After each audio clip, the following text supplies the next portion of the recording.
সবাই দাঁড়াবেন, সবাই দাঁড়ায় না, সবাই যান দরকার নেই, সবাই যান দরকার নেই, সবাই যান না, একজন যান।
হ্যালো,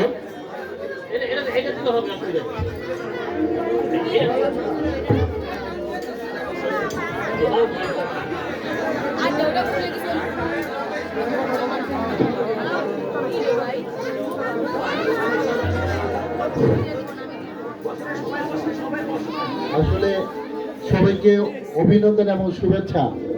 আপনারা যে অনুষ্ঠানটা করছেন সেই অনুষ্ঠানে আমি আমাদের দল বাংলাদেশ জাতীয়তাবাদী দল বিএনপির পক্ষ থেকে আমাদের প্রিয় নেতা, আমাদের চেয়ারপারসন, বাংলাদেশ জাতীয়তাবাদী দলের চেয়ারপারসন জনাব তারেক রহমান সাহেবের পক্ষ থেকে আপনাদের এই যে হিন্দু পরিবারের কাছে, আমার পরিবারের কাছে সবাইকে আমি এই অনুষ্ঠানের শুভেচ্ছা এবং অভিনন্দন জানাচ্ছি। আর এই অনুষ্ঠানে আসলে কথা বলার সুযোগ নাই, সবাইকে আমি শুভেচ্ছা জানিয়ে শেষ করছি। সবাই আমার জন্য দোয়া করুন।